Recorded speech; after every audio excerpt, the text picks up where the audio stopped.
The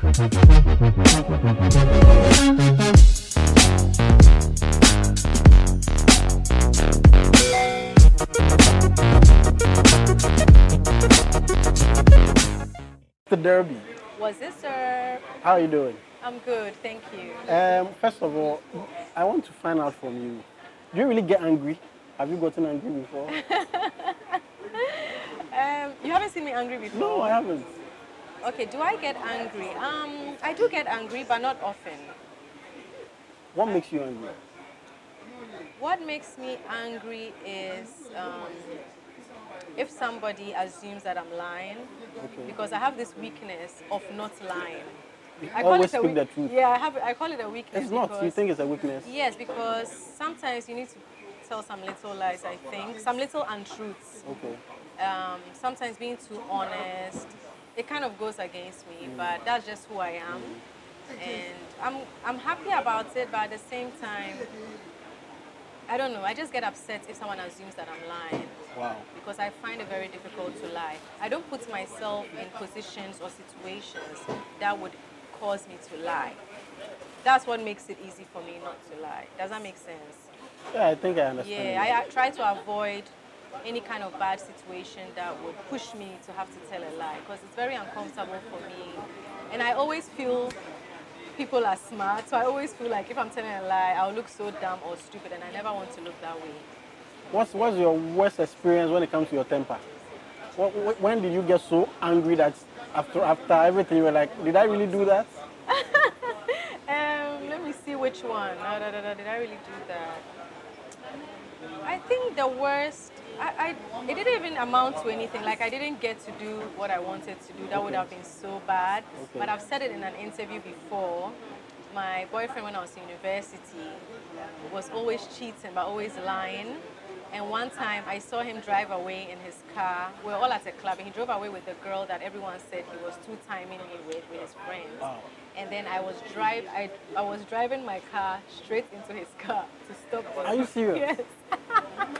And what happened? You did it? No, I was with a friend in the car, and then a schoolmate, Nikki, at that time we're in the uni together, and Nikki pulled my key out of the ignition. Wow. Yeah, so that's like the craziest thing I can remember that I was about to do. Yeah, I was going to drive, so they were going this way, let's say, that horizontal, and I was going to go into the vertical. Wow. And she took the key out. So you've been broken-hearted before? Oh, of course, many times.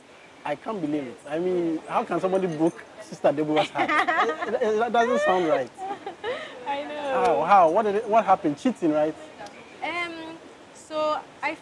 So I think in his situation, which is like in a lot of situations, maybe they've grown up with someone in the same town. They come from similar families, background. He was a Nigerian. Okay. And apparently this girl was like a childhood friend. Okay. A situation where they would say, oh, when you go grow up, you marry, that kind of thing. Oh, but I didn't okay, know okay, that. okay. You know, I used to hear rumors about that, but the way he would deny it and cry, and one time he locked me in my car to prove to me that, like, he didn't want to break up with me. So I really struggled to eventually break up with him. So about 20 people told me he was dating the girl, but I was still believing him. Wow. Even though the doubt was in my mind, I was still believing him because His word. we are He was together giving you his every word. day. Yeah, so we were together for about 2 years, 1 year in uni and 1 year after uni. I think it was that kind of situation where even though they love me or he likes me, he has to be with a certain person. Somebody was distracting him. I don't know, I won't say she was distracting him, but some people are more forceful. Yeah, I'm not that type of person. You're not fighting for your love. I won't say it's for love. I feel like if anyone loves you, you don't have to fight. Okay. Because if I love somebody, I don't make them fight for me. Okay. Does that make sense? But people fight for love. People believe when you want something, you have to go for it. You have to. And I hear women like guys who are persistent. Of course, because persistency or being consistent shows seriousness. Okay. Right? Mm-hmm. But with me, I'm the type of person that, of course, I would love you and respect you and support you and everything. But if you start showing signs that you are being distracted, I'm not going to force you because I know my worth and my value. I see it. You know, people are in relationships sometimes, they are not happy, and then they say, oh God, give me a sign, give me a sign. I tell them, that's the sign. If you have to sit in your bed at night and be calculating, be wondering, be doubting, that's the sign. It's a free sign. So you don't have to stress yourself. I don't like stress, as you can see. I think if I was stressed, I'll probably have gray hair. Look. Have you ever been stressed before? Because I'm asking these questions because anytime I see you are happy, you are smiling, if somebody does something you are not happy about, you just tell the person right there, you move on. Yeah, so the thing about maybe you always seeing me happy, or maybe me having people say, oh, you are glowing, you know, you are growing younger. I think I got that from my mother. Okay. So growing up, my mom like telling people her mind and blasting them. I was shy, I was embarrassed, but now I understand her totally. And I feel like my mom too, she's 66, but she's very youthful. If you hear her voice on the phone, people say she sounds like a high school girl. She's very youthful, and I think it's because she doesn't keep things in her. She doesn't have bad mind. So if someone tries to bring bad mind on her, she tells you her mind straight up. And that way, you don't keep things in you. You don't keep anger and bitterness in you. If I see something I don't like, I'll tell you straight up. In a nice way, I'll try and make it polite, or in a joking way, and then we are done and over with it, right? Okay. So I feel like having a positive mind and trying to do right, trying to teach people to do right, I feel like it's good for your health and stuff like that. I always say this joke that, please, I don't allow someone to stress me because I did buying my anti-wrinkle cream. I used to say it as a joke. And my friend recently read an article, my friend Yako, so she read an article where it said people who are stressed get wrinkles earlier and stuff like that. So, of course, mind and body are connected. So whatever is in your mind will affect your physique, your body, things like that. So, yeah, I don't like beef. I don't like having a bad grudge. I don't like bad energy. You don't like beef? Yeah. Hey, but I've seen you chewing a lot of beef. Once in a while. We'll come to the beef side, but this was just testing the microphone to hear your voice. Okay. The interview is yet to start. Deborah Vanessa. Yes. Is that your full name? Is that what you have in your passport? No, so my full name is Deborah Vanessa Owusu-Bonsu. Okay. Deborah, how did I get the name Deborah? Your parents gave it to you? Yeah, I think it was just like Bible name, Deborah. But I got Vanessa because in 1984, Vanessa Williams won Miss America. She was the first black person to win Miss America or Miss World or something. So my mom named me after her. Okay. And then Owusu-Bonsu is my family name. Okay. My actual family name is Owusu, but my dad got Bonsu from his uncle because he was his favorite nephew. Does that make sense? Yeah, it makes sense. Kumasi. So, oh, you're American? I haven't got a American passport yet, but my dad is from Kumasi. Okay. His family, they were born in Pechi number 2, and then they grew up in New Tafo. But after that, Kumasi, I think we used to stay in, not me, but my grandma used to live in Santase. Yeah. Tell us about your growing up. Where were you born? Your dad is from Kumasi. Where is your mom from? And how was growing up like for you? Okay, so a bit of my background. My father is an Asante from Kumasi, and my mother is Romanian. Okay. My father went to study. He went to do his first degree in Romania. I think he was on a scholarship. Okay. He went to study petrochemical engineering. And the city that my mom grew up in is called Ploiești. Okay. So the capital of Romania is Bucharest. Okay. But we have Ploiești. Ploiești is like the way Tema is in Ghana. So it's an industrial town. And they have a lot of like oil and gas stuff. The way Tema is, it's not a harbor city though, but oil. An industrial city. Industrial city. So my dad went to study petrochemical engineering there, and that's where he met my mom. She was, however, studying economics. Okay. But uni days, they met and they fell in love, and they had one love, my oldest brother, and then they got married. And then my dad was coming back to Ghana to live, and my mom came with him to Ghana. Okay. And growing up, I attended Tiny Tots. That's the nursery I attended at Independence Avenue. And I believe it was owned by Mrs. Ajiman Rollins' mother, I think, Tiny Tots. And after that, I went to Christ the King International School, and then Wesley Girls High School, Cape Coast. Pure Daddy B. Oh. Wesley Girls High School in Cape Coast, and then KNUST, Kumasi. Okay. Yes. What did you study in school? I mean, university level. University level, I studied publishing studies, and then I specialized in graphic design, illustration, and web design. But we also did basic courses in law. I did basic law and basic economics, publishing, because we had to learn about copyright and Okay. things like that. You mentioned that One Love Kobolo is your senior brother, Yes, right? one of them. How many are you guys? How many are you? Okay, so from my father and mother, we are 3, but from my dad, in total, we are 6. Okay. So I have one more sister, my half sister, and I have 2 half brothers. Okay. Yes. Okay. Yeah. Wow. And they are all younger than us. How would you describe your family? Because I would say it's a Daddy B family. How would you describe? I will see it as an affluent family. But how would you describe your family? Hey, affluence, man. I mean, I won't deny the fact that we grew up Dadabi, but we are all, individually, we all hustle to support ourselves, and we are not a traditional family, but we are, like, each of us have like entrepreneurial tendencies, because my dad is a pure entrepreneur. And I've never heard my dad saying, oh, my father gave me this, or my mother gave me that. There's nothing wrong with inheriting from your family. Like, don't get me wrong, but my dad has always worked hard as an entrepreneur for himself. He's worked in the oil and gas industry, petrochemical industry. He's worked in tourism, travel and tourism, hotel, hospitality. What industry is the Forex Bureau? It's also under hospitality, I think right? finance. He's also worked in the finance industry. So he's been a hustler, like working on his own. He used to work for government back in the day, like I think GMPC and those things back in the day when I was like a baby. So I always say to myself that if my dad on his own was able to do this and this and this, I should be able to do better.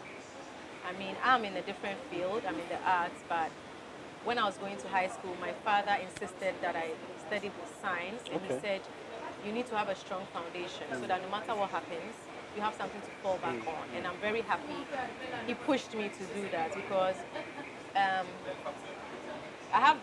the knowledge that I have helps me handle things outside just making my music. So it helps me handle like maybe intellectual rights issues, copyrights. It lets me handle like creative directing, publishing stuff about myself, you know. That kind of direction that's needed as an artist, especially when you are somewhat managing yourself. You didn't mention that he was a pastor, but I hear your dad is a pastor. I forgot, sorry. So tell us about that. Oh, so that was quite recent. I mean, not really recent, but maybe 15 years ago. Let's say 15, 20 years ago, my dad got into the church business. So he was a pastor. And then maybe like 10 years ago or more, he was made a reverend. Okay. So he said he got a calling to be a teacher, but he realized that he wasn't an ordinary teacher. He was meant to do this, to teach people a good way of life, if I should put it that way. Yeah. So does he have his own church? How does he practice the pastoral Okay, so thing? he has his own church, which is in like the same compound as his home. Okay. And he does church service every Sunday. Okay. And sometimes he travels outside Accra. I think they do evangelism and some things like that. And he seems to be happy. Yeah, he seems to be okay. He has a new wife. He remarried about 6 years ago. Okay. And they seem very in love and close. They're like best friends. So he seems happy, so that's good. Yeah. Do you attend your dad's church? No. Have you ever attended it I before? have. So I used to attend when I was in senior high school and after senior high school. But after senior high school, I realized that church or charismatic church wasn't for me. Why is that? Honestly, upon attending church for all these years, growing up, reading, learning, I realize, or I feel like I do not need it and I do not enjoy it. Don't need the church? No, at all. Why? Because people will be surprised. Some people virtually live their life in the church. Yes, you see everybody and what makes them happy and what works for them. So why don't you like the church? Yeah, if you are religious and it makes you happy, then fine. Me, I don't enjoy it. Why? It's not fun for me. Like going there, it's not fun. You are going to worship God. How fun do you want it to be? So it's not fun, right? No, it's spiritual. It's not fun. No. Me, I only follow fun. Oh, okay. So where there's no fun, that's you why don't I'm an go artist. there. Okay. Yeah, because it's fun to me. Okay. There's other things I can do, but it's not fun to me. And I have just one life to live, so I have to be happy. I have So to do you don't go church. You don't go to church because it's not fun. Oh, not that. I don't go to church because I'm not a fan of it. Okay.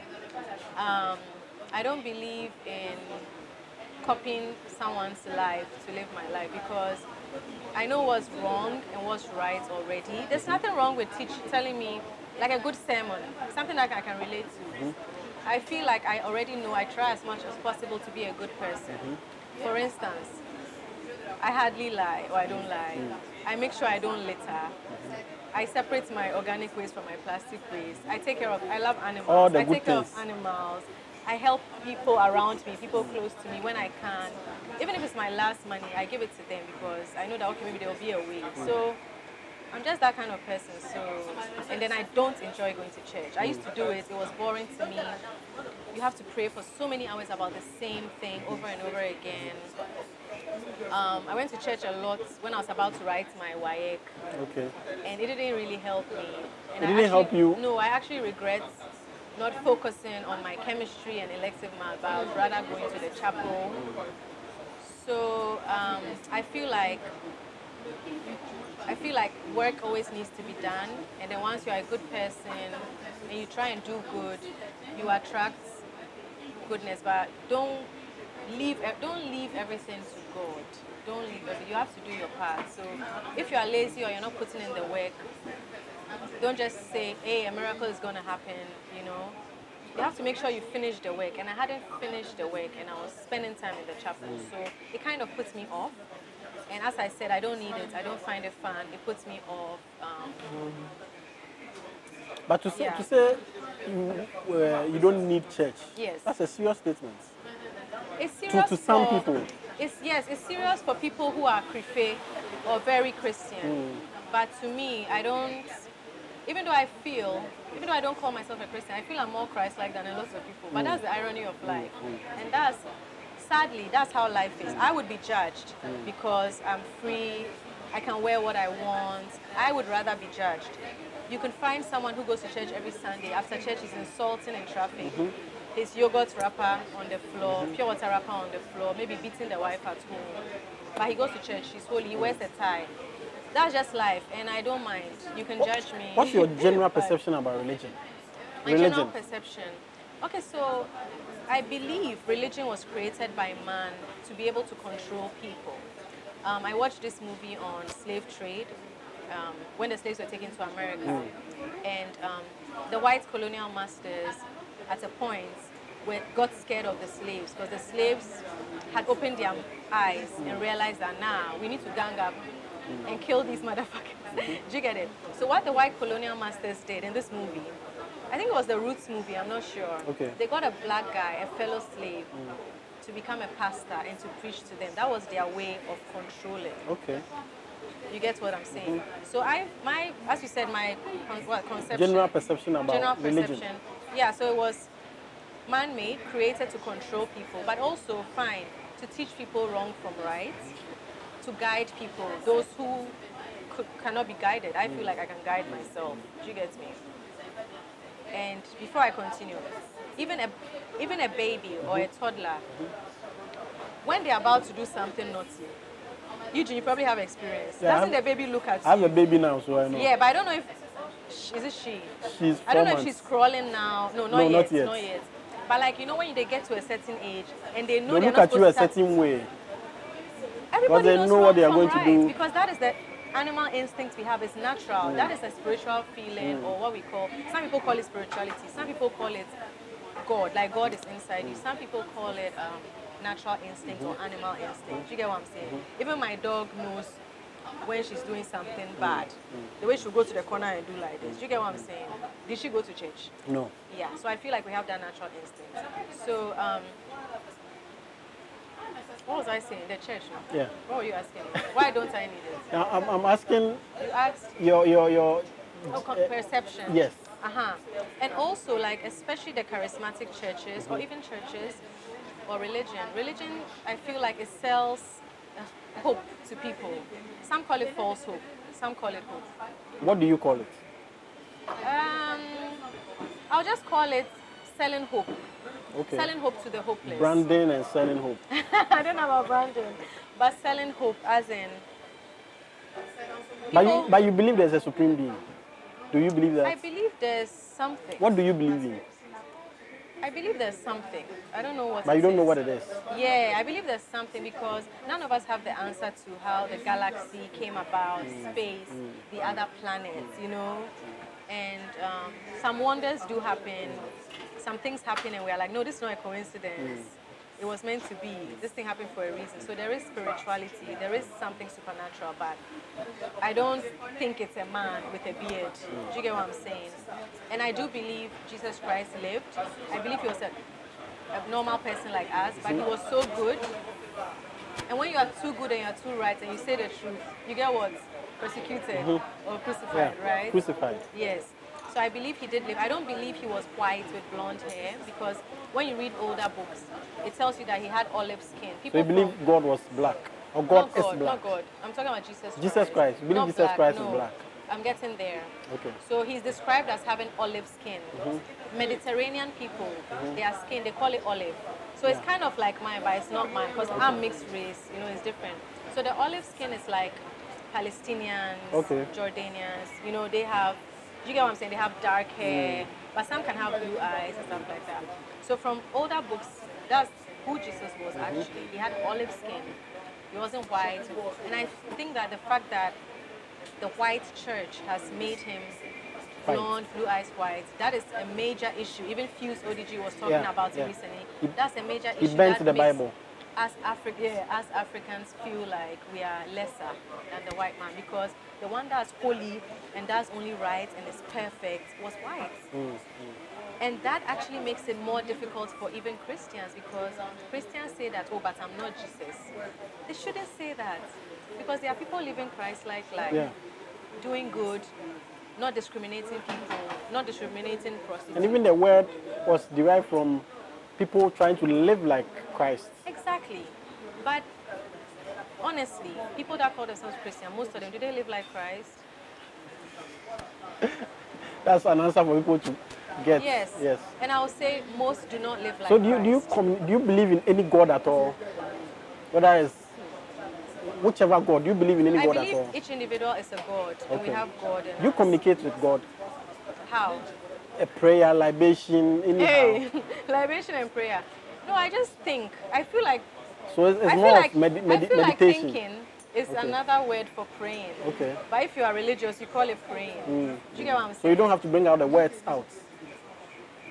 Not necessarily. Sometimes you can, but all I'll say is I'm not religious. Okay. And I grew up with my mom who wasn't religious. She used to say I'm not religious. I didn't understand. But I've now understood, like, if you're religious, fine, but she's not religious. How does your dad feel about your stand about religion? He's a pastor.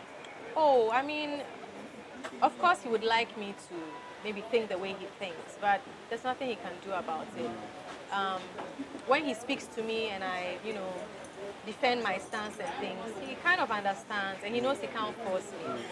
And he's cool. He respects me and I respect him. So how was growing up like? Because I can see your skin as fair. And Ghana, when you are growing up, people will be making. How was growing up like with the kind of skin you have and the kind of society we're in?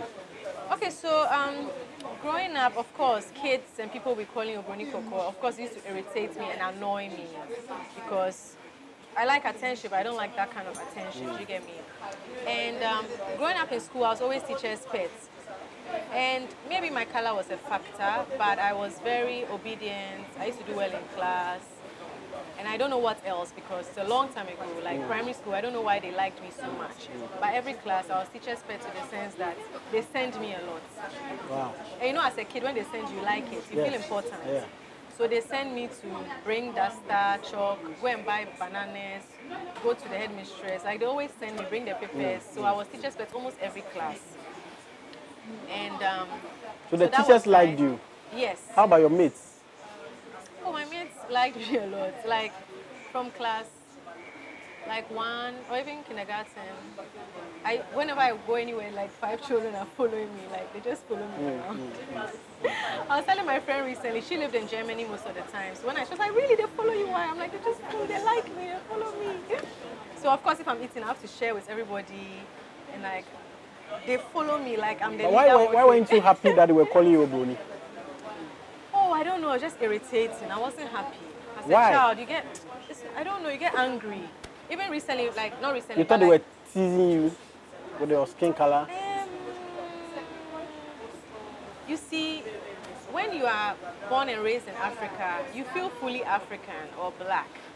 So when they call you something else, it annoys you. When I go to my mother's country, Romania, when I was young, and I would go there, the gypsies, sorry, the Romans, so we shouldn't call them gypsies. The Romans would call me monkey. Wow. Yeah. Even with your color? Of course. Wow. Because my brother explained to me that the oppressed are also looking for people to oppress. True. Do you get what I'm saying? So the whites are oppressing the blacks. Now the blacks will look down on the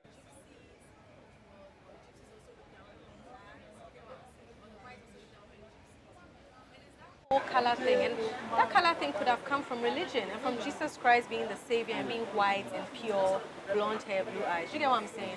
So like in India, the darker you are, the lower your caste. Wow. So I was telling someone recently that, in fact, the biggest industry in the world is the beauty industry, first of all. True. And the continent that makes the most money from selling bleaching creams is Asia. Wow. Yes. So I was telling someone there, they were like, Asia, really? But why? But they are white. I'm like, no, they are not white. You have Chinese people bleaching because the fairer you are, the more you are respected, the higher your caste. So it's a global issue. It's a global problem. And like me, I tell people, I can't go around doing a campaign against bleaching. Because bleaching is skin deep. It's not just your skin. It's an internal issue. Which, if I, being mixed race and fair, went around saying I don't want people to bleach, girls who have that insecurity would feel like, you want to be the only fair person. Like, it's that deep. Do you get it? So me, I'm not in a position to tell people not to bleach. Do you get what I'm saying? Yeah. So it's just a global issue with this fairness thing. And of course, you don't like it.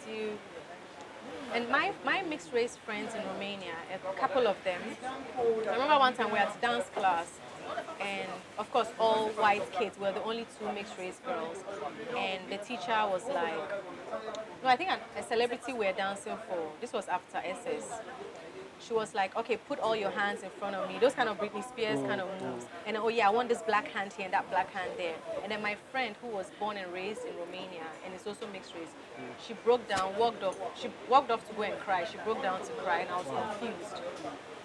But she was not used to being called black. So it's the same way if I'm growing up in Ghana as a child and you're calling me Obroni, I'm not used to, so it's... I get it. I get it. It affects you. I get it.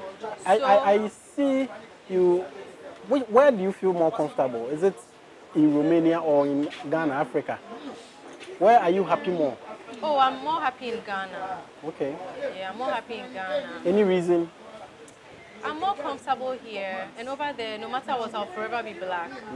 Plus, 1 or 2 people have suggested that I move there, like older Romanians, and I explained to them that I can't move there at this stage. That means I have to start from scratch because I'm a celebrity here or whatever, a pop star. I need to blow in my country before I will go there and be respected. So I'm more comfortable here, and I think even if I was still a child, I would be more comfortable in Ghana. Okay. Yes. Fast forward. How did you get into the entertainment industry? Because your dad wanted you to learn science, you were doing this. How did you get into show business? This story is long. Don't worry, we have all the time. Okay, so I've always been a fan of entertainment. Okay. Since I was 9, I was modeling. Wow. So modeling for my friend's mom's shop, House of Kramer, when I was like 9. Wow. Even from 7, 9. And from that age, I used to do TV commercials. So my dad was a proper businessman. He had car rental, he had a restaurant, and I would be the model as a kid for these companies. I remember I did a commercial for Refresh. Okay. The final one. I think the commercial never came out. It was Let's Twist It. Okay. And I The was refresh main, we know. Yeah, I was the main. I was 12 years then. Ghanaians call it refresh. Hey, to refresh. Yeah. Yeah. And I remember at that same time, I used to get a lot of commercials. So my dad is the one who bring them, like the agents would call him. And I remember once they called me to do Palace biscuits. Okay. And I don't know, I was like, no, my friends would laugh at me at school. I won't do. Me, I wanted to do it, so I was confused. I was like, they would laugh at me, Palace biscuits. I don't know if I did it or I did another biscuit. I don't remember, but my dad collected money. I remember. Wow. Yeah, so I've been doing commercials, and then I always liked music, dancing, but I never ever dreamt of being a musician. As for that, So how did it happen? I used to take part in Kidda Fest, modeling, recognize. I'll go and register myself, go there myself. When you go, what do you do? You sing, you rap, you dance. What do you do? Kidda I Fest. used to dance. Kidda Fest, I was modeling, so I used to Okay. model for all the top designers then, Maule, Ukujetu. Ukujetu, Jimmy Delaja, and as a kid, so I was a child model. Wow. And then Golden Tulip Playback Show, I was a dancer. Okay. We had a Butterfly 7, we had a group. All this was when I was like an adolescent, early teenager. And GSS. For me, the first time I saw you was Miss Malaika. Okay. So for me, that's where it started for me. But you are Yes. giving us the genesis of the whole thing. The So genesis, you Fun went World. around doing Fun World. World, Kidda Fest. So you But got, all those were just hobbies. I never ever thought I would do this. It was never a plan. And my mom also registered me at, I think, some music class. I used to be in the choir because I was in a Catholic school. Okay. But I was also doing a music class. I think it was just to keep me busy. Because I never said I want to be a singer. And then I also did ballet for 1 year Okay. at Christ the King Parish. Okay. Unfortunately, the ballet teacher, an American lady, had to go back to America. So I've always been active in this way. So now, and then the Miss Malaika, the beauty pageant, I was on campus in KNUST, and a lady came and said they wanted to add me to the pageant. And I was like, oh no, I don't want to do it because Miss Malaika is of African origin. Even though I'm African, I'm not full, and I know they're not going to give it to me, so I don't want to do it. They're like, then my roommates was like, oh, Debbie's fun. You get to go on trips. You get to go and see nice places in Ghana. Just do it. It will be fun. And I'm like, so I told the girl that, but is there a chance of me winning because I'm mixed race, you know, when they see my color and stuff. She was like, oh, no, you can win. So you have a Ghana passport. I was like, yes, okay, do it. I'm like, okay, they said it would be fun, so let me do it. So I eventually... which year is it? Which year did you go into? 2004. 2004, okay. So I came second. I was first runner-up. However... Were you disappointed? I was, because a few days before, no, the day of the show, the boss told me, no, a day before, or the day of the show, the boss told me that I had Which the highest boss? votes. I'm not mentioning names, I beg you. The boss of Miss Malaika. Told me that I had the highest votes through text. I was leading by, I think I had like 120,000, and then the next person had like 80,000. So I was leading with the votes. So I came in second. I was disappointed, but at the same time, I was content because I didn't want a situation where when I win, they will say, oh, because she's fair. So, as I told you earlier, growing up fair doesn't mean everything is good for you. Yeah. Everybody and their problems. Sometimes you want to be darker because everybody is dark and you don't want to be called Obroni. You get it? So I was content. I was like, if I want to, they'll say, she's fair, that's why she won. Do you get what I'm saying? So after Miss Malaika, I was doing uni, went to the UK, went to do my master's degree, and I came back to Ghana looking for a job in my field, communication, publishing, media and communication. That was Very where difficult. I think I also had an encounter. I remember you hosted Miss Ghana with Yes. Sefakan. Yes. And that was where I had the opportunity to read your resume, your CV, because they sent a press release with all the things you have done. So I was like, if she has all this, why is she worrying herself doing all this? Oh no, when I came back, I looked for office job for Wow. like a whole year, And you I didn't wasn't get? getting. Yeah, either So I actually was, wanted to work in the office. I've been working in office. So I've Okay. worked at Lentas. Okay. You know Lentas, the Yeah, I know advertising Lentas, agency. I advertising worked there company. while I was still a student in KNUST. Okay. Before that, I worked for my father's company, car rental and hospitalities, Vanessa. And then, and after uni, I worked in the UK. During my stay in KNUST, I did an internship in the States, and I worked in a publishing house in Okay. Trenton, New Jersey. Okay. So corporates, but Okay, so you've done jobs. your office side. And in the UK, I worked for the Financial Times as a Wow. graphic designer. Wow. Yeah, and at the same time, I was helping at my uni, doing every kind of job. From showing new students around, initiating new students, to being in charge of the food when we have like dinner parties for the students. They put me in charge of the food, organizing and stuff. I'll be counting the sandwiches. If you come and steal, I'll catch you. And but no one would do that anyway. And I was also doing a bit of graphic design, a bit of copywriting. The copywriting there, I wasn't good because their sense of humor and their mentality. They are too serious. They are different. It's so different. So it was very difficult for me to write for like the university's journals and magazines and stuff. That was very difficult for me. But when it came to the graphic design, if the graphic designer is not there, I do the extra work, or this brochure or flyer. So I've done that before, and at the same time I was working at the Financial Times as a junior graphic designer. Wow. And it was just 2 bus stops away. Okay. So sometimes when I'm on break time here, I go there to check if there's work. And I did that for about 9 months. So it looks like you did media after Miss Malaika, right? Yes. So take us through your media journey. I remember GH1, I remember Yes. ETV. How did it start? And give us. Good. So I was coming there. So after the UK, when I came back to Ghana, I looked for a job and I wasn't getting. And then I was still doing my hobby, which is modeling, music video vixen. I was still doing that, like I never stopped. But at the same time, because I had studied in the UK, I was now a full-time freelance graphic designer. So that's how I was making small money. Okay. Aside taking pocket money from my mom, at that time. So I looked for a job, Brand Ghana, I looked there. There was supposed to be a new ministry for communication. It never came about. I've forgotten the name. And my mom used to work for government, so we sent my CV everywhere. That was media and communication. As for the publishing houses, even though I tried, I didn't really want to go there because it takes a long time for you to get to like editor position. You'll be a proofreader, then what do they call it? Copywriter. No, the one for editing, for checking mistakes. Copy editor. Proofreading. So after proofreading, we have copy editing. Then you have editing. Before you become a publisher, you make tea, you buy watch. So I was like, hey, cannot wait. So in the meantime, I was working.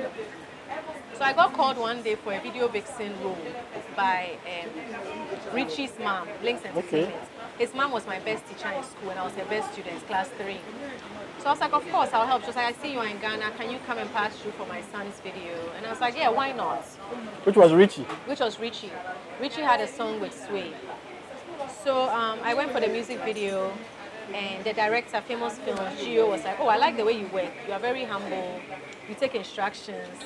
Some people cry no get your steez, but they are too known and things. So I even played 2 roles in one video. I played a role of 2 different girls. Okay. So he spotted me and he said, oh, would you like to do presenting? If any gig comes, I'll let you know. I'm like, hey, I haven't done it before. He was like, oh, don't worry, I'll train you.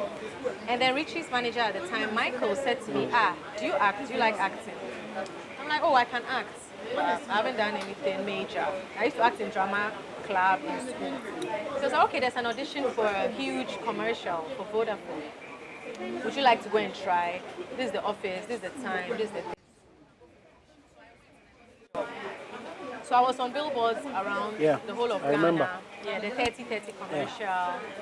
And then a few weeks later, Famous Films called me to teach me presenting, to prepare me to present for the Miss Ghana Diaries. So that's how I learned presenting, training to become a presenter. And then during that same time, Chatawali also saw that I was in Ghana, like I was back from the UK, and they also asked me to do Miss Malaika. And I was like, oh, I'm doing Miss Ghana. But then with the contract, by the time they would have started, the Miss Ghana one would have been over. So I took on that one too, because I always have to work. I like being productive. And you have contested the Miss Malaika already? Yes. Plus, I wanted to be working. I wanted to be busy. Even though there was no proper pay, I wanted to be doing something. So I did that. And after Miss Malaika, the TV jobs started coming. So like E-Ghana, when I hosted Late Night Celebrity Show. And then after that, I took a break and I went to do an acting course in the UK, a master class. Because I used to say that, oh, I want to be in a Shelley performance movie or a Lila Jansi movie. And I don't want people to say that because I'm a presenter, and because I'm pretty, and because I'm fair. I'm like, I want to learn You have how to to study do it. I want to study something so that at least the audition, I won't be too nervous or, So I went to do a crash course. And I came back. When I came back, I didn't necessarily do. Actually, when I went to do the crash course, I was with One Love and Mensa, and that's when I recorded Uncle Obama. Oh, wow. But the song was a bit different. I didn't release it then.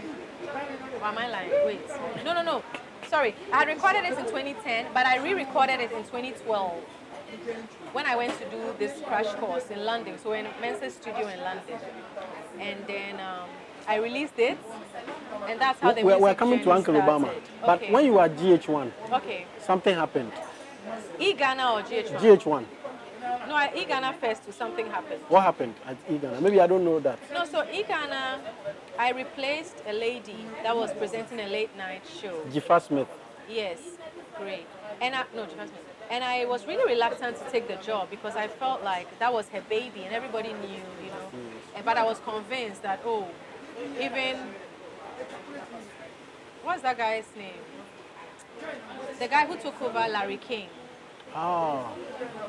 He annoys people I can't a recall bit. his name. But I know who you are talking about. Yeah.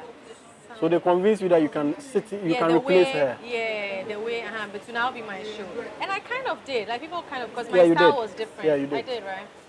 And then the last day of work, they just tell me that, she's coming back the next time. So after the break, you have to come up with your own show. After making the show your own. Yes, and this was the last day of the season, and that's when they told me. How did that make you feel? I felt betrayed. I felt deceived. I felt like I'd kind of wasted my time. How do you react? How do you take it? I just said, okay. And then I resigned. I said I wasn't coming back. Yeah. So the show they wanted to give it to you, you didn't do it? I didn't do it. I actually came up with a concept because that day, they were really trying to make the whole thing look like, we'll help you, bring your own ideas. So that day, I crafted a show. But I went home and thought about it because sometimes you are in shock. You don't realize that what the person has done is bad. So you go and think about it and realize that, no, that's not nice. That's wrong. So I quit. And then after that, I think the next year, maybe the next 2 years, I applied for a job at GH1 to be a TV presenter. And then they gave me a new show, which was Literati. Yes. And I did that for, I think, 2 years. Yes. On that show, 2013 to 2015, on that show, that show was actually the show that made Chatawali speak against Chatterhouse and your lie and all that. You remember? Yeah, but Chatawali and Chatterhouse already had an issue. Yes. Before But he made reference to you. Yes. What did Chatawali say? How was your involvement in that whole thing? Okay, so what happened was, whilst I was recording the show, they mentioned a few artists, and Chatawali was apparently part. And I wanted the information because the producer does the research and gives me the information. And I realized that they were skipping his name. They were leaving his name out. And I was against it. I'm like, how can I report such news and leave such a big star out? It doesn't make sense. Like, I'm the face. Even though I'm not writing it, I'm the face. It's going to look like I'm not doing my job well. And they insisted.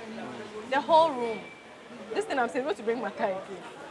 The whole room insisted that no, that you take we are not Chatawali supposed out. to mention his name in this office. What was their reason? I don't know about their reason, but they just said they are not like. And then I remembered later on. Well, they said I'm not supposed to say it. It's against the rule. Like it's against the rule. Because I was like, how can you? So it means that Chatawali was somehow blacklisted at GH1 at that time. Like people lie and nobody is straightforward. So me, I'm straightforward. I went to say it and I got into trouble. Do you get what I'm so you ended up saying it? I ended up saying it to a fan on Facebook because a fan came to attack me. Okay. That these were the names for the award show and you left his name out. Do you have a problem with him? And I said, I don't have a problem with him. Chatterhouse, obviously, because I thought the whole world, Ghana knew because they had fought before. Do you get what I'm saying? Chatterhouse and Chatawali already had a problem, which everyone knew, and I knew from media because it was about his vote not winning an award. Or was it about that? Yeah. So I thought it was normal. So I'm like, oh, you know it's not me. You already know Chatawali has a problem. So, of course, the fans got the information to him. And then he passed comments like, you people working there are just puppets. You listen to da-da-da-da-da.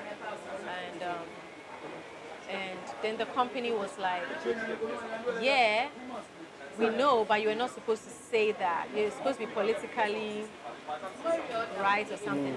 But it doesn't mean I don't know how to be politically right. The thing is that it was already out there. They had an open fight. Do you get what I'm saying? Yeah. They had an open fight, so I thought it was old news. So I was just reminding the fan that, why are you trying to put it on? It's no use. But I'm trying to let him know that it's not me because as a presenter, you don't write your notes. You check through the notes from the producer, and that's what I was doing. I checked, I'm like, no, this is wrong. Why would you leave his name out? How does that make us look? And then they said, those are the rules here. Everybody on set said, no, you're not mentioning his name. So it was one person, me, against like 6 people or 7 people. So did you leave GH1 because of that? Yes. So I was there for 2 years, and when my contract ended, just like a month or 2 after, they didn't renew it. Okay. They were like, bring a new concept, and we do a different show for you, and resources are limited and stuff. So they're going to use already in-house presenters to also present my show. And by that time, I was even tired of presenting and interviewing in Ghana because I had interviewed almost everybody. From Ghana to GH1, I had interviewed almost everybody. So I was okay. And then I just decided to stop and focus on being an artist. Yeah. What was Chatawali's reaction to you as a person? And what is your relationship with him now? Oh, we are really cool. So that thing was just brushed off. You know, me, I don't take things personal because I understood where he was coming from. You understand? Because the real me would have still mentioned his name by this. Because I challenged him and I went out and said the truth. Because I'm like a mini Chatawali. You know that? Yeah. But that's why I even said it on my Facebook that, but they have a problem with him, not me. So I didn't take it personal. At that time, I was happy because he was mentioning my name everywhere. Like when I get to the petrol station, hey, you are Deborah, Vanessa, why did Chatawali insult you? And I'm like, he didn't insult me. He actually didn't insult me. He just said, He made reference to you. yeah, you, Vanessa, Deborah, or Deborah, Vanessa, and they told you not to mention my name. But he didn't insult me. But like petrol station attendants, short me, they're like, hey, Deborah, Vanessa, hey, who there, Chatawali, like he'll catch you or something like that, you know? And I understood where he was coming from. So, funny enough, I think after that, oh no, it was before that. I don't know, but I met him in South Africa sometime. Okay, that was before that. Okay. But later on, normal. So you guys are cool. Oh, we are cool. So let's come to music. Okay. How, I know you had music background, your mom took you to a music class, blah, But blah, not blah. a lot, but yeah, I did. But how did you finally accept that this is something you can do and you decided and went for it? It took me a while to accept because it was never planned, but having my brother, a musician, direct me and guide me with my music, that's what helped me accept and get the confidence because he always makes sure I don't use auto-tune when recording. He always makes sure I get the right pitch and the right key before he records. If I have to take it, I remember when I was recording my EP, one song, Libby Libby, the intro alone took me 1 hour. Wow. Because if you make a mistake, You have to do it he'll again. make you do it again. So you end up doing 100 times. He doesn't care, you do it again. Because he doesn't want to put auto-tune on it, 1. 2, he wants to train you for performing live. So me, my first performances were live. Outside Ghana with live band, live. So how did Uncle Obama come about? Well, Uncle Obama came about because One Love had this song which I liked so much. It's called Sister Bamako. And it was a UK-Ghana collaboration which never came out. It was an album called The Roots to Roots. So like the way back to the roots. And the people that did the album had government funding from the UK. So one day I said, oh, I want to try a song because I used to do backup singing for One Love when he comes to the UK because he didn't have backup singers, he didn't have a band. At that time, he was not big, so he couldn't carry him. And I was in school there. So when he comes, I will do the backup singing by force. Family support. So apparently, when they would come back and Panji or Fiji Music would see the footage, like, Deborah, you can actually sing. Why don't you try? So one day we're in the studio, Fiji Music. We're like, try and sing. You can be good at it. So I'm like, okay, me, I like this your song. Can I copy it? Can I have it? Because they're not publishing it. And he was like, yeah, okay, cool. I'm like, okay. Sister Bamako, One Love is singing about a girl. Sister Bamako, come with me, come and ride. I want to ride on your motor, because in Bamako, the women ride motorbikes. Come with me to my ghetto, something like that. It was really nice, a nice song. So I said, I want to sing about a guy that I like.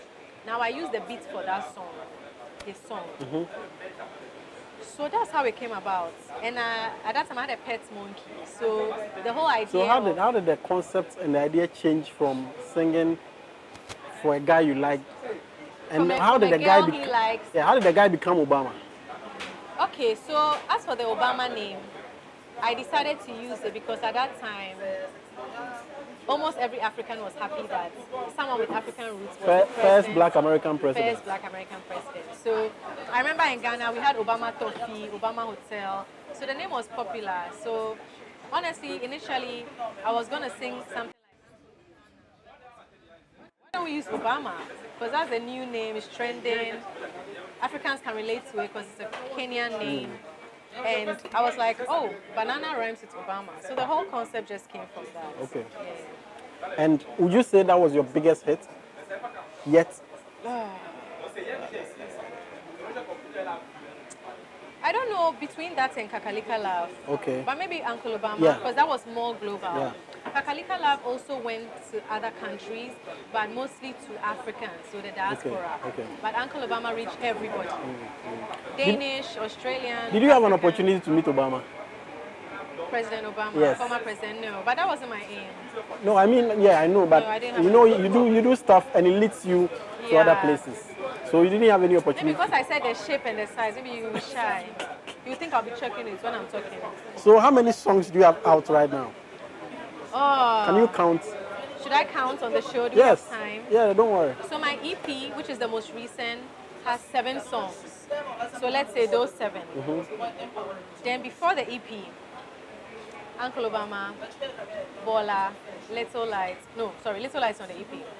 Uncle Obama, Bola, Kikoliko, Ghana Jollof, Sampanana, Pure Water. So these are all not on the EP? Yeah. Wow. The EP, there are 7.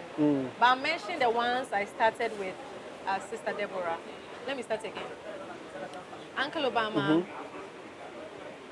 Bola, Kikoliko, Ghana Jollof, Sampanana, Pure Water, Taking a Water, Kakalika Love, Sweet X, Chocolates. That's 10, and the EP is 7. So that's 17. Wow. And maybe there's more. Wow.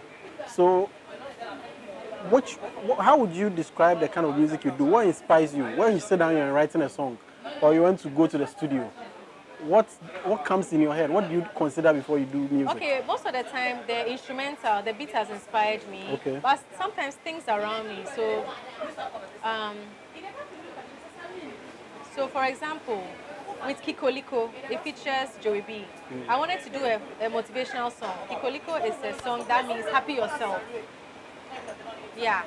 And it goes like, always happy yourself in any condition. Just free your mind, clear the confusion. You go see, you go find the solution. You go be, clean your mind from pollution. So it's just about self-motivation, self-positivity, and you know, reminding people that happiness is from within. And that you need to create your own happiness, okay? So that was that. And the beat was very bouncy, made by Kubi. And then something like Ghana Jollof, I got inspired because Kerry Hilson tweeted about Jollof, loving Jollof. Yeah, I remember. And everybody was like, which Jollof, which country? So the Jollof was hashtag started on social media, and at the same time Princess Victoria had done a song called Nigerian Pussy where she shaded Ghanaian girls just a little bit. So people were like, oh, respond to her. I'm like, oh, I'm not responding, but she's giving me an idea. I'm going to talk about Nigerian jollof and Ghana jollof, and Ghana women and Nigerian women in my song. So I did Ghana jollof, and that was just because it was trending. So I, Talking about inspiration for your songs. Yeah. Kakalika Love. Yes. Was it inspired by the story that everybody thinks inspired you? That's the whole Fela McCarthy medical. Was that where you got your inspiration from? Yes. So Kakalika Love was my way of telling my story to my fans of my breakup. Which story? Your breakup with medical. Yes. Okay. So because when I started dating him, I announced on TV that I was dating him. I was asked, we're dating. So I felt it only right. And as an artist, I express myself through my music. Yeah. And at the end of the day, I need to make my coins. Yeah.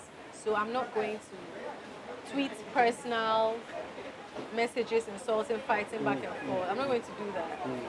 We've already talked. So I'm going to use my music to tell my fans my story. So Kakalika Love is clear. It tells the story of what happened or the reason for the breakup.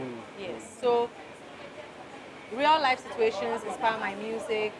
Even my song Pure Water, I got inspired by my nephew from America asking for sachet water, pure water. And One Love, my oldest brother, saying that, it probably reminds him of sucking his mother's breasts as a baby. That's why he likes it. I was wondering why he likes that one, because they're not used to it. And that's what made me write Pure Water. Pure Water, okay. Yeah, because I was like, Pure Water is a West African thing. Nigeria, Ghana, we all understand it. And I just linked it to how a woman should be treated. Part of the song goes like, don't throw me, don't drop me, don't spill me, don't splash me, don't freeze me, don't, boil me. So basically, we don't want the extremities. Yeah. Just take it how Don't poke it me, is. don't burst me, just drink me. Drink me, together, just drink me. Drink me, let's go. Chill me like pure water, hold me like pure water, ice me like pure water, squeeze me like pure water, just drink me, drink me, drink me, drink me, just drink me. So Pure Water kills two birds with one stone. Most of my songs do that, but a lot of people don't understand.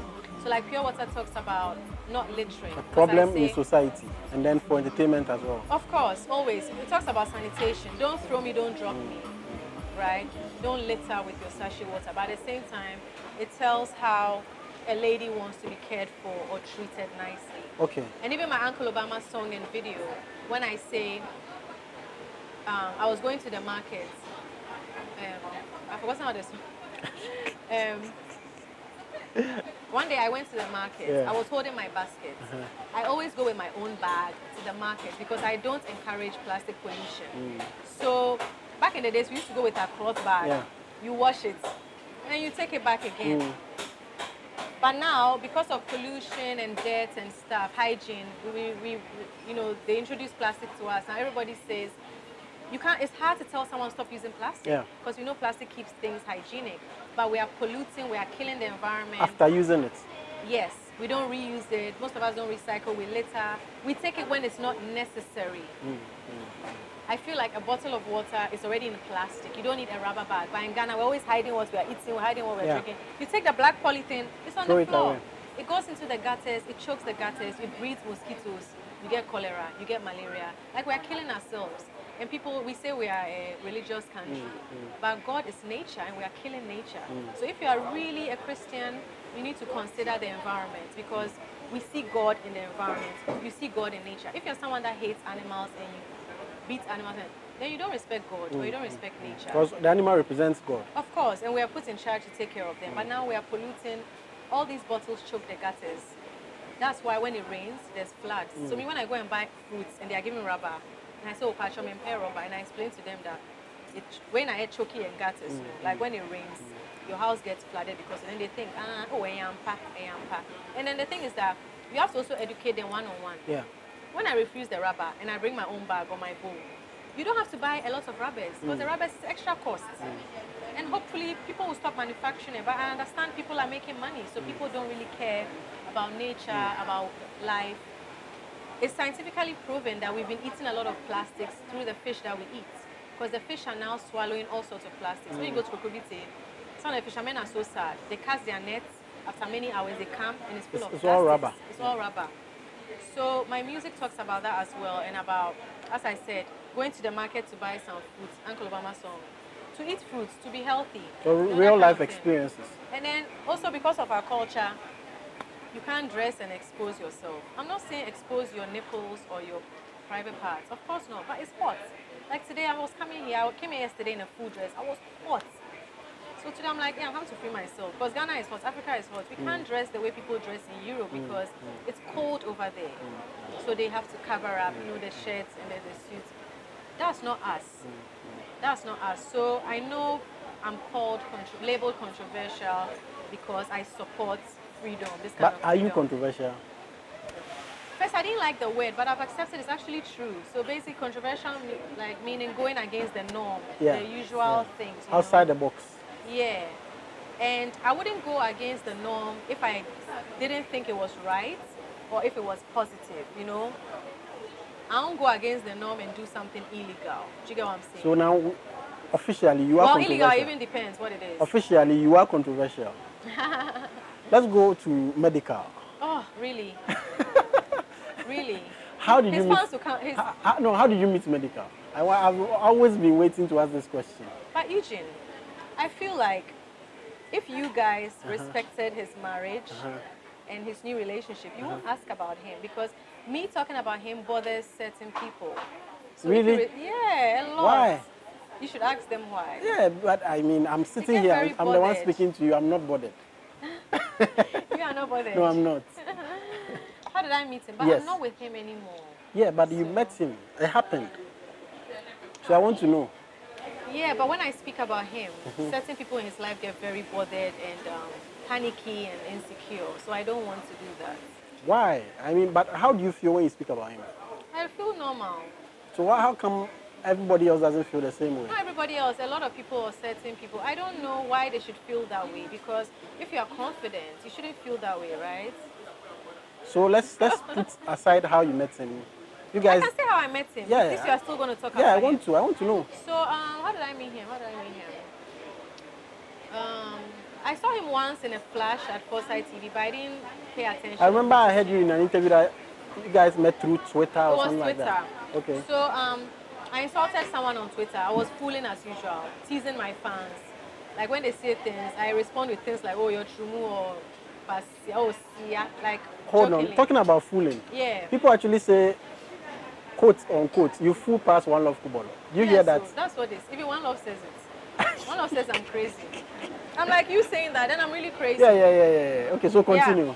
So a fan had said something like teasing me, and I responded with something like "siya" or "pasia." Like, it's like the same way I'll say something like, "Hey, you fool," or that kind of thing.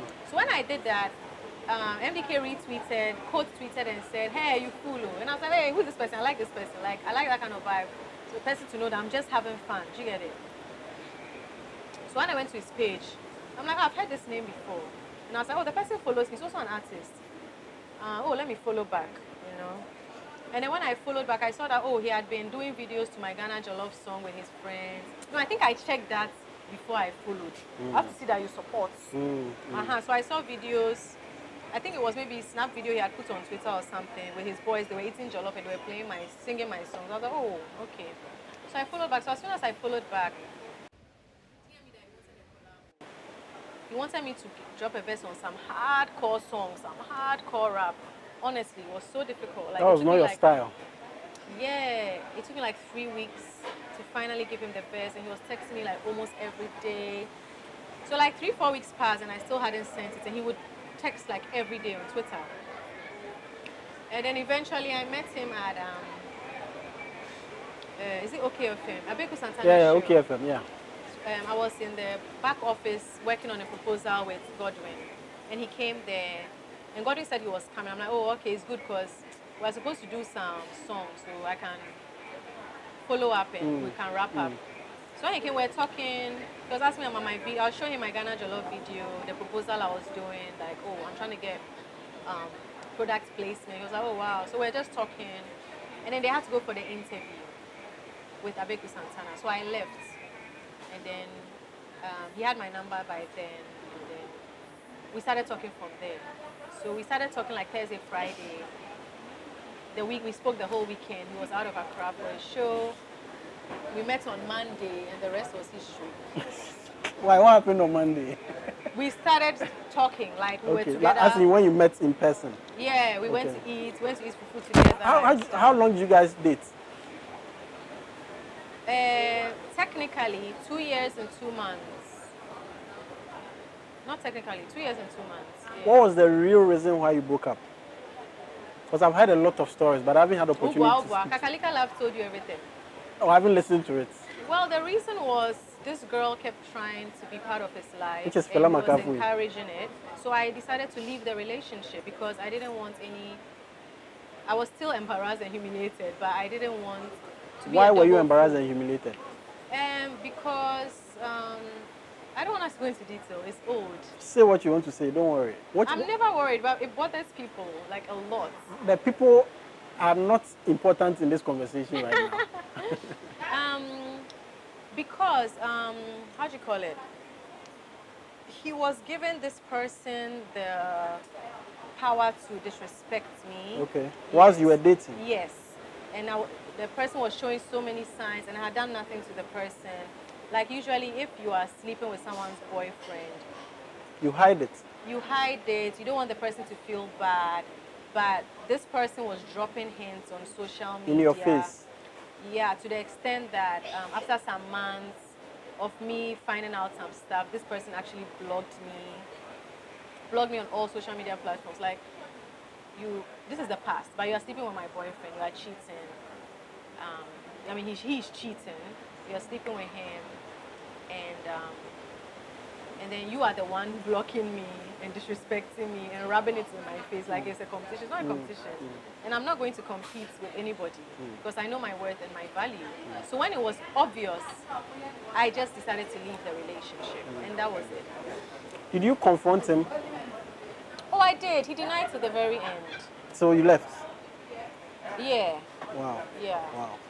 Have you, I mean, after you guys broke up? And then when we broke up and it became public, when I believe she had sent the stories to the blogs, because it was very detailed stories, and I feel like for a long time she really wanted it to come out, like she'd been hiding for so long and she was tired and wanted it to come out, and I knew that day would come. When that finally came out, she now unblocked me from social media, and then I think during Kakalika Love, blocked me again. When I released the song, blocked me again. So she's been doing a lot of blocking. But I was the one that was before her, would I say, interference in your relationship? Yeah. Did you know her before? Oh, I knew of her.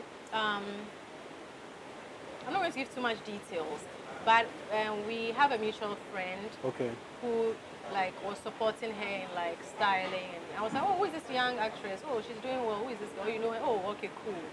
So I was actually indirectly supporting, and it got to a stage where MDK said, oh, that's his friend. She's opening a shop. He's going to go to the opening. Do I want to come? And I was like, oh, I'm also going somewhere. Maybe I'll pass there. And I remember even that night she opened the shop.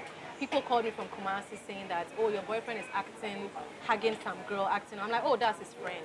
So I was just a naive girlfriend. I remember I was there, the wine shop, the opening. Yeah. So I was just a naive girlfriend, trusting my boyfriend fully that, no, he's not going to do anything. So if you trusted him all along, what pushed you to say, finally, I'm done? Him disrespecting me by posting her, by supporting rumors that were so the first time he posted her, you guys were still together? Oh, he posted her a lot of times that we're still together. So basically, around the time Ebony passed, people were writing to me on my comments. I think people that knew her. People were bombarding my DMs and comments telling me that she's sleeping with him. A lot. And I ignored it for a while, you know, because I used to defend and stuff. Even when Ife Odo said something like that on Snapchat, I didn't listen. I rather believed him. Do you get what I'm saying? So I was getting all sorts of messages and stuff. But before then, I was very comfortable. I trusted, you know, if he's going to hang out with him, I'm like, oh, okay, friends, you know. But it was becoming too much, so I did just a little bit of investigation, and I saw some things. Even that was the time Ebony passed. I still stayed and stayed and stayed, but I was aware. And then that was like February. In April, I saw something again, and I still gave him a second chance. I actually recorded Kakalika Love in April. Wow. April 2018. I see. Yes. And so it's like I'd already seen what was going to happen. So I mean, there are a lot of things happening, Yeah. and it looks like, from what you're saying and from what we've heard. But the only thing that was happening was her. We didn't have any other problems. And oh yeah, apart from that, I mean, when it came out, people were talking about the age difference. You remember, you had to come out and say it was 8 years, it wasn't 10 years. People were saying it was. Oh, they used to say that before, throughout. Okay. So, and even that, when he came to ask me out, I complained. I'm like, are you sure? He was like, oh no, I don't care. He convinced me. I've never gone somewhere that wants to date a boy. Do you understand? They always come to me. And if I like your personality, and if we vibe, fine. If I don't, no. Do you get what I'm saying? Considering everything that has happened, Eugene, people were confused. Okay. That's why they were trying to look for reasons. Oh, Okay. she doesn't know how to cook. Oh, age difference. All that's bullshit. The main reason was right there. Okay. And people never like the truth or never want to accept the truth. So They that always was the want- main They always reason. want to find a fault with the woman, and the woman is the victim. Instead of bashing the male person that you are hopping from one girl to another, they rather laugh at you that, oh, he left you, that means you're not good. So it's the whole patriarchy system. And me right now, or even since, I've never been angry with medical. We had a lovely relationship. We're always happy. But this thing that he couldn't stop or he encouraged, it's a no-no for me. I'm not going to be a... Do you understand? I respect myself. So I just removed myself. But I don't have bad blood between him. We are cool. I don't have a bad grudge. I've never been bitter or angry. It just didn't make sense. It just felt like your own friend had betrayed you. And when everything was obvious, still denying. Do you get what I'm saying? And allowing someone to disrespect me and stuff like that. So that's what it was. And I just respected myself and I removed myself. So everything happened, it was over. Yeah. And before we realized, Sister Deborah was on medical stage at the Soul concert. Oh, okay. Everybody was surprised. They thought you had moved on. They thought But I have moved on. I moved So- on since so I what released. were you doing on the stage? If I didn't move on, I couldn't have dropped Kakalika Love. So what were you doing on the stage? How did that happen? How did that happen? So I was invited By who? by medical. Himself. Of course. But he has come out to deny that. Oh, he came out to deny. Yes. Then we shouldn't be talking about this. No, so he actually invited you. Yeah, but I've had this interview before, and now it's like Not with me, talking about please. the same Not with thing. me. This is So terrible. no, it's a no, yes and no question. Okay, what's the So question? he invited you Yes. and you agreed to go Yes. because you have a song with him. I have a song with him. I don't keep anger in me. It was business. It was a good opportunity to perform. A lot of people were against it, but I'm not a lot of people. That's why I'm who I am. Yeah. I'm not angry with the person. I've never been bitter. I have a song with the person. It was a classic. You get what I'm saying? So, and I went to perform. And after the performance, how did you feel about the information that came out, especially from him? Oh, I understood him, but I mean, Was it not another betrayal? yeah, It was. of course. How did you feel? I mean, because you did that. I understand him now and I know him, so Okay. yeah, Okay. So. that's him. Okay. Okay. I get it. Yeah, that's I get him. it now. Yeah. Right. So. But that's one thing we said at the beginning of the interview. One thing I don't like is anyone thinking that I am a liar. So if something is going to tarnish my reputation when it comes to truth, that one you won't get me. But everybody knows that Sister Deborah or Deborah Vanessa will not go somewhere uninvited. If you don't see me somewhere, either I wasn't invited or I didn't want to go. I'll never go. I never force myself on people's shows. Do you regret being involved with him, as in the dating and performing after the dating, going back on his stage? Do you regret all these? I don't regret anything. Okay. Because everything I do, I make sure I make that decision. I make sure I'm happy. I make sure it's a positive thing. I make sure I'm enjoying. I'll never stay in a toxic relationship. If I wasn't happy, I won't be there for 2 years. Do you get what I'm saying? Yeah. I never had any problems with him. We're always having fun, doing things together, traveling together, helping each other, supporting each other. After everything, is Sister Deborah single I'm single. and searching? I'm not searching, but if there's a papano out there, So you I remember you mentioned, or Young and old guys. Which Yeah. one do you prefer? The truth is, I don't like old guys. You don't like old guys, so you always go for younger guys. I don't go for them. Stop They come using for that. younger guys always come for I'm you. more attracted, like Yes. when they come, I'm more of a young guy person. But the truth also is that older guys don't really come. It's not a problem. It's fine. Okay. Yeah. I mean, there could be some nice older guys, but I just don't hang around old people that much. Okay. Yeah, it's natural, and I'm not unhappy about it. I'm very happy in my life. I'm living my life. I'm single. I don't have a kid. I'm very happy because I'm doing what I want to do, and I don't feel like I'm lacking anything. Maybe a papa knew that I'll not meet, but they'll be sending me cash. You are lacking because after medical you haven't dated, right? How long has it been? Oh, I've dated. After medical? Yeah. So what happened to that date? Oh, I've been dating. Dating means you go on dates, you try people, you know. And so far you haven't gotten your match? No. Okay. What's your preference when it comes to guys, men? I just go with the vibes, personality. You need to have a good sense of humor, like. You don't mind looks? The look should be manageable. Okay. Not too bad. When you wake up and not too bad. Okay. Yeah. Tall, short, fat, slim. Okay, not short, but you can be smallish. Okay. You know, you see the way me say I'm smallish. Yeah. You can be, but you should be you should be taller than me though. Okay. But you don't have to be tall. Okay. But at least you should be taller than me. Okay. Right. Okay. And you should be kind and supportive. You know. Yeah. You came to wish medical happy birthday when this interview everything has become indicative. was over. Listen, when I'm complaining about these things, put them in. It's everything. We don't edit the interview. Everything is in. Then you come and tell me that hey, you No, always no, talking no, about no. him. You haven't moved on. You are in love with Everything this person. is there. Even the Like, breaks. do I look like I haven't, like, seriously? So why didn't you move on and ignore his birthday? Why would you wish him a happy birthday? Eugene, if I wish someone a happy birthday, that doesn't mean I haven't moved Do you wish on. all your exes happy birthday? Well, he was a public figure and it was a public relationship. Okay. I wish some of them happy birthday in text. Okay. Because they are not public, we don't see. Yes, and I have dated and I have moved on long ago. As I said, if I hadn't moved on, I wouldn't have dropped Kakalika Love. But and at the end of the day, I left the relationship. Okay. So what do you mean I haven't moved on? Okay. Do you know what I'm saying? Okay. Do I look depressed? No, you Do I don't. look struggling? No. Do I look like I have wrinkles? No. So I wished him a happy birthday because There was like no doing bad it. blood. No, honestly, someone will think I'm lying and I don't care because I don't have time to lie. So the whole day I was busy. I wasn't really on social media, but I knew it was I knew it was birthday. And then at the end of the day, I don't know what I was doing, but in the evening I was like, oh, let me go on Twitter. And some fans had tweeted that, hey, won't you wish your ex? Won't you wish your ex's birthday? And I just got down my mischievous mind. And I'm like, oh, let me look for some old picture of ours.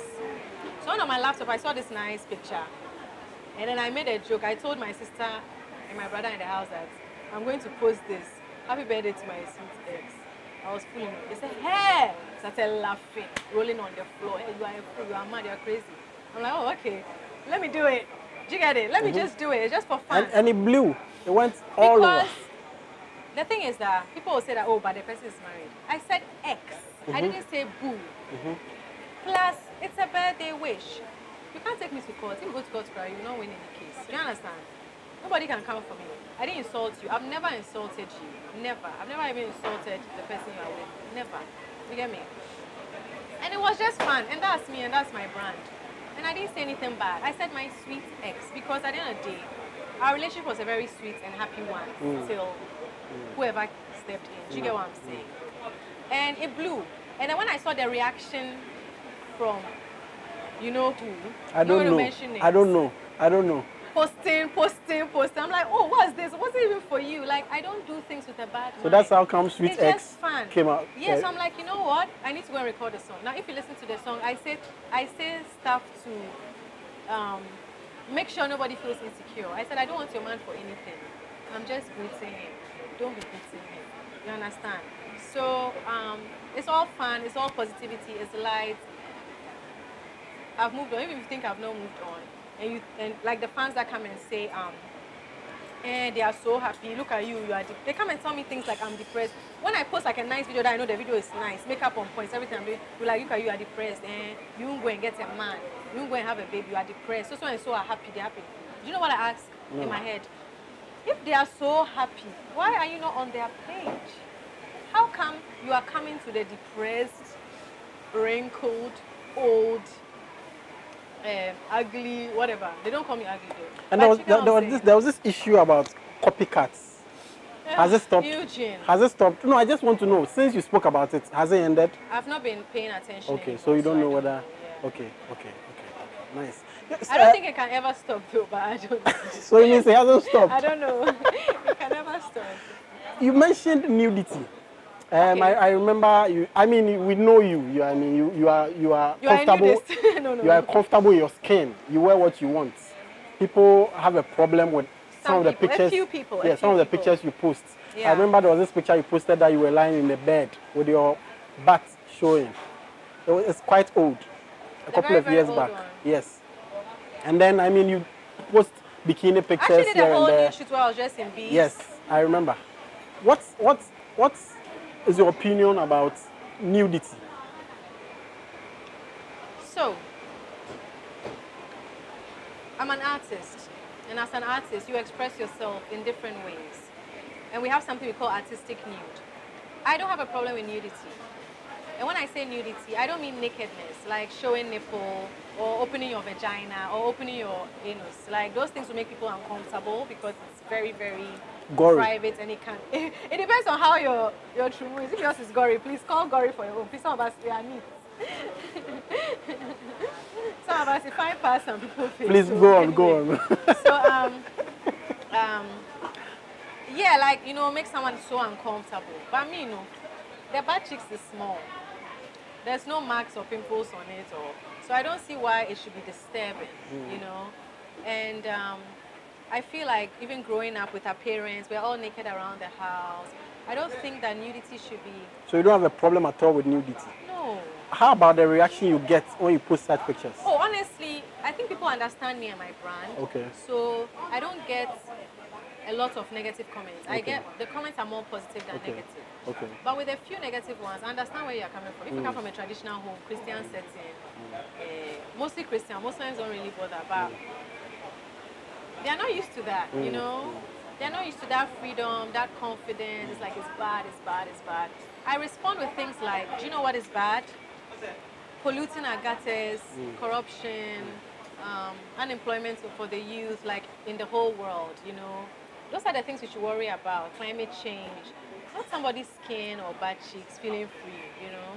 And as I said, I don't mean go and expose your nipples or your vagina. There's a way you can do it. Yeah, that's what we call artistic nude, you know? There's a way you can do it to make it tasteful and artistic. What is your impression of marriage? I mean, you haven't been there before, but I'm sure you've read about it. You have married family members, friends. What do you think about marriage? I think marriage is like any relationship, but we have laws involved. So it's like a normal relationship, but you have to sign papers. So it's like you are joined together by law. And I say that because when I say normal relationship, I don't mean there's nothing happening in a relationship. I mean that with any relationship, anything can happen. You can be in love for 5 years and then you break up. But with a marriage, people make it such a big deal because you now have to go through divorce, and you know, like I feel like people who are married, if they are going through problems, they shouldn't be so bothered or take it so World Cup, especially if they don't have children, because they should just take it like it's any other relationship. Right now, I need to break up. It's just that maybe you have to go and do divorce and things like that. And I also understand that some people want to stay together for the children. I think if the relationship is toxic and it's getting out of hand, if it's abusive, if it's mentally draining, you should leave, because it's not going to be healthy for the children. My mother left my dad when I was 3, and I don't think, maybe people think I'm mad, but I'm a very happy person, and I'm happy how I was brought up. I feel it has made me hard. Do you believe in marriage? The marriage, no, it depends. I believe in marriage if both parties are honest, both parties are like best friends and can stay with each other as also as friends. I feel like it's a long-term friendship. Have you ever gotten any marriage proposals? Have you had a relationship that was leading to marriage? Yeah, I had a relationship where the person pretended he was proposing because he wanted to test if he really proposed what I was saying. But that was after he had already cheated and after I'd moved on and he thought he could come back. So when he was faking proposing, he didn't like my reaction. So that was just one. What was your reaction? I was like, hey, what are you doing? Hey, what's this? You are not romantic at all. At all. Why? No, it depends, it depends. Marriage, would you ever marry? I don't know. Same media, my life, no. I go with the flow. I don't, I like to go with the flow. Spontaneous. Yeah, I'm very spontaneous. I haven't given myself a date, you know. I know it's very risky, but I think I live on the edge and I'm spontaneous. And what I was saying before he hit the camera is that it's not priority for me. Okay. I don't, it's a societal thing. It's a societal thing. You do it for the society. Or if they say you're doing it for children. It depends. If I'm with a responsible person, like someone I really like and we get along and they want to marry, I'll think about it and maybe yes, maybe I'm going to have children. But it's not a burden on me. Like my father has never asked me about marriage. My father has never given me that pressure. And my father is a reverend, he's a Ghanaian. My mother has never given me that pressure. So my loved ones and my family don't give me that pressure. So who are you, a stranger, to bring your opinion or what you want on me? If that's what you want, then go and do that. But don't force it on other people. People feel like, oh, you are beautiful, you are this, so you should be married. I feel like they want me to be depressed. I feel like they want me to be tied down and be depressed. Children, do you like children? I love Would you want to have yours one day? I'm scared of, like... Pregnancy? Yeah. Oh, you're scared of pregnancy? Yeah. How is that? Why? I can tell that it's very difficult, like what the stories women tell me. I know I'll be able to take the pain and labor because I can take a lot of pain. But the whole period seems... 9 months. Yeah, it seems difficult. But that too, I shouldn't think that way because everybody has a different pregnancy. Some people have it easy. But I'm scared of that. But I love children and children love me. How would you describe yourself? Because if I'm writing a story about you, I don't know if I should call you a musician, an actress, a TV presenter, an entertainer. How would you describe yourself? I just call myself an artist, where artist covers creative director, music, and someone who's into fashion. So I just describe myself as an artist. Okay. And then sometimes, some people describe me as an entertainer, which is fine. But I don't usually say musician, even though I'm a musician. Yeah, I just prefer to say an artist from Ghana or a pop star or someone who's into the environment. What's your biggest fear? I don't share my biggest fear because... Oh, you have one? No, yeah. I mean, I've stopped sharing. I've shared it once. I'm not going to share it. Why? There are witches around. They'll bring it on. Okay, so what is your biggest achievement as far as show business is concerned? I don't know. I think my biggest achievement will be the fact that I'm self-made. I've never had like management. I've never had any kind of support. I've done everything on my own. I've built my brand and my name on my own with the creativity that I have, with my educational background, with support from my family, especially my brother. I think that's my achievement. Being self-made, doing what I love, and yeah, doing what I love and living the life that I want to live. A life that is true, where I'm true to myself. I'm doing what I enjoy doing. Even though it comes with a lot of challenges because you're an entrepreneur, no matter what, I feel like challenges make life what it is because it keeps you on your toes. And as an artist, it makes you creative. You're always looking for new ways to make money through your artistry. Talking about achievements, would you say show business pays in Ghana? Because most of it we hear, Charlie, money no day inside. If you do something else, you can't live on show business 100%. So show business doesn't really pay. In Ghana? It doesn't really pay. Everywhere in the world? No, in Ghana. Okay. Since we're in Ghana, I can talk about Ghana, especially if I'm comparing it to Nigeria. And I feel like that is also because if you compare, let's say, Ghana to Nigeria, Ghana's population is like 10 times smaller, right? Yeah. So we can't really get to that level because Nigeria, they have like what 260 million people. Ghana is like 26 million. So imagine if I put a song out there and all the radio stations are playing it. Look at the number of people hearing it. So it's easier to blow if your song is good and liked, and then to go global. It's more difficult in Ghana.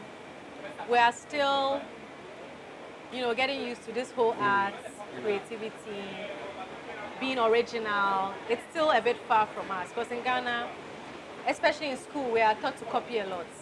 Handouts, you copy the same thing into your textbook. When you think outside the box, you are controversial, you are this. Even growing up in Ghana, in a traditional home, the child is not allowed to confront the elder. Please don't raise your daughter that way. Allow her to ask questions. Allow her to give her opinion. Daddy, your hair is not nice today. Allow her to say it. Don't shut her down. Because when you do that, the child becomes timid. Yeah. Those kind of people that will say, oh,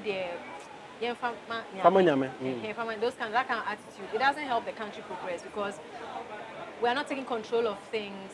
So we are taught copy and paste, copy and paste. So it's now that people are appreciating originality, authenticity, creativity. Even that one, we are still struggling because when you do it, people want to be able to compare you to somebody international. So how have you? How have you survived all these years? Yes. So what I wanted to say is that it's difficult. I have been a bit lucky because when I came into the industry, I wasn't just doing one thing. I was doing modeling. Yeah. I was doing presenting. I was doing acting. Every job that counts, that is media, I was doing it, fixing, because I'm a creative hustler and it's something that I actually enjoy doing. So whatever job that comes, that's art, creativity, I take it and I do it. So even when I started fresh and TV presenting, the money was small. Okay, I was still doing freelance graphic designing, getting coins from there. And then TV commercials were coming in and stuff. And I haven't stopped pushing myself out there as an influencer. And I just make sure it goes to my brand. So I've been lucky. So the music has helped me indirectly to gain popularity and to gain, what's that thing called? When affinity or... Relevance. Relevance too, and also affinity with the youth or from the youth or to the youth. Like they like me because of the kind of stuff I sing about. It's different. It's kind of like a bit rebel type, controversial, creative. And that has helped give me popularity. So indirectly, I make money through endorsement deals. Okay. So because of the popularity and the persona, I get these gigs, and that helps me pay bills and stuff like that. Okay. But we're still working on the music. We're still hoping to get at least a publishing deal outside, international, or a big collabo and stuff like that. Do you have any regrets? Do you have any regrets? I don't really have regrets, but I feel like maybe if I knew I was going to do music, if I had maybe started earlier, it would have been better. Okay. But I still don't have regrets. I feel like everyone is different, and my path is different because I have a rich educational background, and I'm proud of it. So I don't have any major or serious regrets. You have a new song out. Tell us about it. We're wrapping up, right? Because I'm tired. Yeah. So my new song is called Chocolate. Chocolate is based on a real experience where I was going to give a guy a box of chocolates. And this guy sometimes goes MIA. So then I gave it to another guy who actually likes me. And I told the guy who always goes to MIA, he was like, oh, where's my chocolate? I'm like, oh, I had chocolate for you, but I gave it to another guy. And oh, don't worry, I'll get you another one. He's like, no. I don't want another one. So then I started singing, I don't want chocolate no more, like teasing him. So this song, I sang it as though I was him. Okay. And I put myself in his shoes and how he feels. And I sang it as though it was a girl that had her chocolates taken to someone else. So it's quite deep and whatever. But that's what chocolate is about. It's about a box of chocolates and someone not having patience. Let's say Victoria has a box of chocolates for you and you're not available and she gives it to another man. Or a friend. Maybe she has nothing to do with a guy, but you're just upset. Okay, I don't want chocolates again. So that's basically what it's about. It's about chocolate. And I used a lot of chocolate people in it. I tried to show chocolate in the video. And once again, creative direction was by me. Styling was by me with some assistants. Even our set, you're part of the creative direction. Thank you. Yes. So that's another passion of mine, creative directing. Yeah. There was this news about you and Trey Songz.